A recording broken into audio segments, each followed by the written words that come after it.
ആയിഷയോട് പറയുകയാണ്, അള്ളാഹുവിനെ ഭയപ്പെട്ട ഒരു മനുഷ്യൻ നിങ്ങൾക്ക് വസിയ്യത്ത് ചെയ്യുകയാണ്, ഞാൻ നിങ്ങൾക്ക് നദീറും മുബീനാണ്, വ്യക്തമായ താക്കീതുകാരനാണ്, എന്റെ താക്കീതും എന്റെ മുന്നറിയിപ്പും നിങ്ങൾ സ്വീകരിക്കണം, അഹങ്കരിക്കരുതേ അഹങ്കരിക്കരുതേ എന്ന് വഫാത്തിന് മുമ്പ് അവിടുന്ന് വസിയ്യത്ത് ചെയ്യുകയാണ്.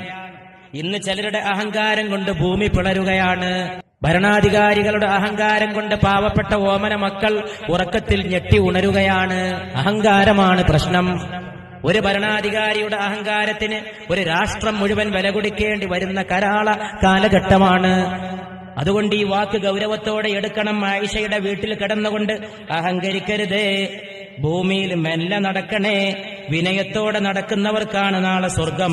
ഭൂമിയിൽ കുഴപ്പം വിതക്കരുതേ, ഭൂമിയിൽ അഹങ്കരിച്ച് കുഴപ്പം വിതക്കുന്നവർക്കാണ് നാളെ നരകമെന്ന് ഞാൻ നിങ്ങൾക്ക് താക്കീത് ചെയ്യുന്നുവെന്ന് പരിശുദ്ധ റസൂൽ സല്ലല്ലാഹു അലൈഹി വസല്ലം. എന്റെ ശേഷം ഈ ദീൻ വിശ്വസിക്കുന്ന മുഴുവൻ ആളുകൾക്കും നിങ്ങൾ എന്റെ സലാം അറിയിക്കണേ എന്ന് പരിശുദ്ധ റസൂൽ.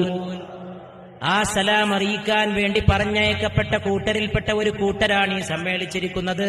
നമ്മൾ ഈ സലാം തിരിച്ച് റൗദയിലേക്ക് അയക്കുകയാണ്. അസ്സലാത്തു വസ്സലാമു അലൈക യാ റസൂലല്ലാഹ്, അസ്സലാത്തു വസ്സലാമു അലൈക യാ ഹബീബല്ലാഹ്, അസ്സലാത്തു വസ്സലാമു അലൈക യാ നബിയല്ലാഹ്, അസ്സലാത്തു